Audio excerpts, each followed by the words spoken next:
without going into too much detail, I suppose, as someone who left the service, reintegrating into regular society, however we want to define that, what was that experience like? Whew. I think the one that really kind of like sticks out to me, and I can speak from personal experience, is coming home from my second tour of Iraq. This is back in 2010, and I came back, unfortunately, to a divorce, an empty house, and I was living in Arizona at the time. So like I said, I'm from central Wisconsin. I didn't really have any family or friends there. All of a sudden I'm done with my mission. So I'm not with my squad, with my platoon every single day. You just find yourself instantly alone and just kind of getting connected. And then the thing is though, in the military, there's a unhealthy culture of binge drinking. And so then when you get out, and you're trying to find community, unfortunately, sometimes this ends up being based around alcohol. So when you're getting home, you should be finding community and trying to get healthy and get your head right. And what's on my plate next in life. Sometimes you kind of like turn to the bottle, or, and you think that you're making connections to other veterans in that manner. So it's a really difficult transition because there's no playbook. And when you join the military, you're given that purpose and belonging. And then when you get out, it's just like, it's on you. Like you got to go find your purpose and belonging.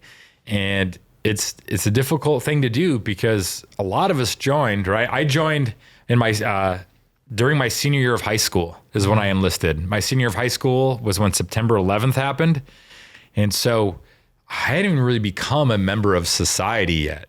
You're a kid, like school, maybe athletics, after school events or clubs or what your life is about. And you haven't really become a full-fledged member of society. You're not voting. You might be paying taxes, if you get a part-time job in high school and stuff like that. And then you enlist and boom, you're gone, and it was like 2 years after I enlisted, I was in my first tour of Iraq. And then for 5 years after that one, I did my second tour. And in between there, I did a 2-year mission on the American-Mexican border. And so there was just a lot of time away from friends and family, in uniform every single day. And then all of a sudden, boom, like you're just like dropped into the middle of society. And like, you don't even really know who you are yet as a person. And so that's I think the thing that I think a lot of veterans have the biggest difficulty with is when they get out of their active service, they don't even know who they are. Right. And so then trying to figure out the world when you don't know who you are, it can be defeating. And it's such an intimately personal journey that is at the same time incredibly widespread. It's one of those ones where it almost seems crude to say, well, the government should have an answer for this.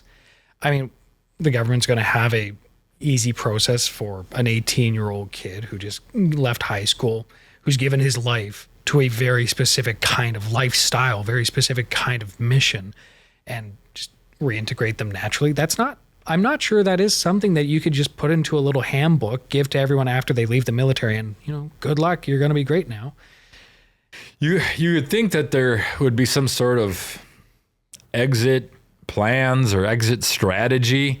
But then I guess too, we watched unfold on television just a handful of years ago, right? Our exit from Afghanistan, and it was eerily familiar to our exit of Vietnam, right? Yeah. So the military doesn't really have a good history of exit plans. And so with veterans getting out, they spend millions, if not hundreds of millions of dollars to recruit kids to come in. And then whether it's just a 4-year enlistment or 20 some years down the road, you're retiring.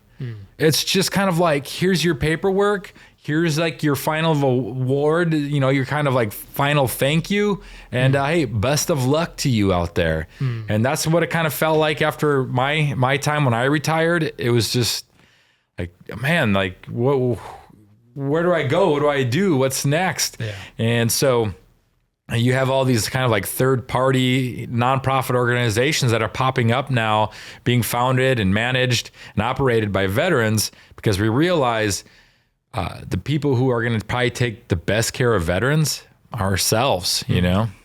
So typically when someone leaves the service, into whatever capacity that they were in, what are the resources that they likely know of are available to them? The VA, you know, that's like the big one that pops out.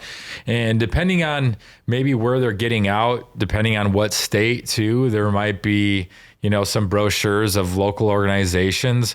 But I mean, it's, you know, I'm deeply in the veteran community now, you know, working, and it's on a daily basis that I am finding organizations that I didn't even know about. So there's so many of them out there, and it's just the fact that I don't think a lot of them are able to get, you know, on post to promote themselves or get the opportunities to get on post maybe and find veterans that are retiring or exiting. So when you say post, you're referring to social media posting? Oh, no. A post, you know, like, Joint Base Lewis Murray here in Washington State, you know, any post like that, military post. And so I know that there's some organizations that can get on there, but I mean, we're still finding out. Well, I'd say it's every day. It's like you receive a phone call, an email, you talk to somebody walking down the street that's like points to your hat or points to your shirt. What's Growing Veterans? Tell me about that. Yeah. We've been here for 13 years. So that shows you can be right in the community, and without the right resources and connections, veterans are not going to hear about us or hear about the opportunities. It really does seem like veterans that come out of the service, they have to put in a lot of legwork. And at the same time, you have a lot of not-for-profits who are always working extremely hard to build up that awareness network, to just get in front of people in the right ways at the right times. It's a tremendous amount of work on both sides. And it's a tough place to be, no doubt. Absolutely.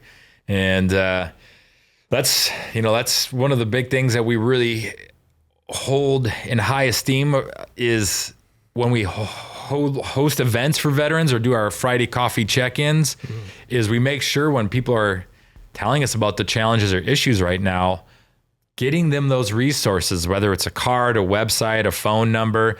My first time I was out there, I was just struggling to find community. And then a couple of the staff members were like, well, hey, did you go through the whole VA process to try to get a rating, you know, for, you know, your VA disability to kind of help you financially? Well, I had it plugged into my ear from like some of my leadership during my time in service.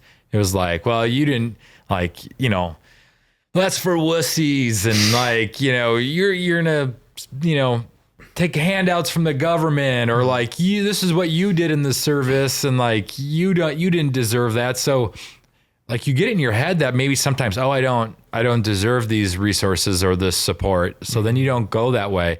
But then I got out there. They're like, what are you doing, man? You know, some of these guys are sharing their experiences in their time in service. And they're like, if I'm getting, you know, these benefits for my service, you definitely deserve it. And then they kind of changed my perspective on that. And then they're like, here's a card, you know, call this person. She's going to help you. And I mean, it was life-changing. My first time out on the farm, just searching for community, I found belonging, and then they empowered me to go get the benefits that I deserved for whatever reason I didn't think I did. Yeah, no doubt. That must be a huge mental block that everyone has to overcome at one point or another. Or I suppose they don't have to. That's the thing. Yeah. Yeah, that's a challenge. And I think it's, for some people, it's like, it's tough to swallow their pride or something like that, because some of the people you meet in the military, they're the most fit, you know, they're the most intelligent, and some of the jobs that they're doing are just mind blowing, you know. And so you see the cream of the crop in the military, and then you find out like, oh, they didn't go to the VA to get a rating. Right. And if they were doing all of this high speed, crazy stuff, who am I? Yeah. Exactly. Like, my service doesn't matter.